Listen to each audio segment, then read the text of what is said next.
Welcome back to నాంసరి.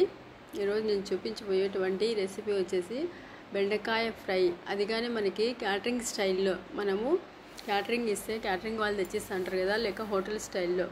యాక్చువల్గా మనం catering స్టైల్లో చూస్తే తినాలనిపిస్తుంది, కానీ అందులో ఆయిల్ ఎక్కువగా ఉంటుంది కదా. అలా కాకుండా మనం ఇంట్లోనే ఇలాగా తక్కువ ఆయిల్తో మనం క్యాటరింగ్ స్టైల్లో మనమే చేసుకోవచ్చు. ఇంట్లో ఎలాగ చేసుకోవాలనేది ఇప్పుడు నేను ఒక 1/4 కిలో అంటే 250 గ్రామ్స్ తీసుకున్నాను. బెండకాయల్ని 250 గ్రామ్స్ తీసుకొని వీటిని బాగా లో ఫ్లేమ్లో మనం బాగా ఫ్రై చేసుకోవాలి. మనం కావాలనుకుంటే ఎక్కువ ఆయిల్ వేసుకొని పూరీలు చేస్తాను చూసామా, అలాగైనా మనం ఎక్కువగా ఫ్రై చేసుకోవచ్చు ఈ బెండకాయల్ని. కానీ మనకు అంత ఎక్కువ ఆయిల్ అవసరం లేకుండా జస్ట్ ఒక 2 స్పూన్స్ ఆయిల్తోనే నేను ఇలాగ ఫ్రై చేస్తాను. ఇలాగ ఫ్రై చేయడానికి నాకు ఒక 20 మినిట్స్ పట్టింది టైం. ఈ 20 మినిట్స్లో మనం లో ఫ్లేమ్లో ఓపిక ఉండాలండి. ఓపికతో చేసుకుంటే మనం తక్కువ ఆయిల్తో చేసుకోవచ్చు. ఓపిక లేదనుకునే వాళ్ళు ఎక్కువ ఆయిల్తో త్వరగానే చేసేసుకోవచ్చు. ఇలాగ బాగా ఫ్రై అయిన తర్వాత ఒక 5 నిమిషాలు అలాగే ఉంచేస్తాం, ఎందుకంటే నేను తీసుకున్నటువంటి ప్యాన్ మందంగా ఉంది కాబట్టి ఇంకా కొద్దిగా ఫ్రై అవుతాయి. ఇప్పుడు మనం సపరేట్గా మరి కొద్దిగా చూడండి, నేను 1/2 స్పూన్ ఆయిల్ వేసుకున్నాను అంతే. కొద్దిగా ఆయిల్ వేసుకొని అందులోకి పోపు వేసుకుంటాను. ఈ కొద్దిగా ఆయిల్, ఎందుకంటే ఆల్రెడీ ఆయిల్ మనం బెండకాయల్లోకి వేసుకున్నాం కాబట్టి ఎక్కువ ఆయిల్ వేయకుండా కొద్దిగా ఆయిల్ వేసుకొని పోపు వేసుకున్నాను. అందులోకి అలాగే వెల్లుల్లి కానీ కొద్దిగా ఎక్కువగానే వేసుకుంటున్నా, మరీ ఎక్కువ వేసుకున్నా కూడా బాగుంటుంది.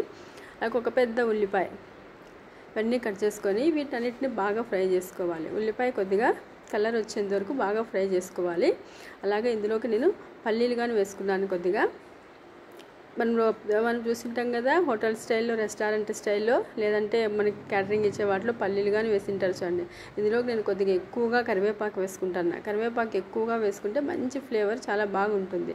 కొద్దిగా పసుపు వేసుకొని మొత్తం అంతా బాగా ఇలాగ ఫ్రై అయిన తర్వాత మనం ముందుగా రెడీ చేసుకున్నటువంటి బెండకాయలని వీటిలోకి వేసి మిక్స్ చేసేసుకోవడమే. ఇందులోకి నేను సాల్ట్ ఫస్ట్ నుండిగానే యాడ్ చేయలేదు కదా.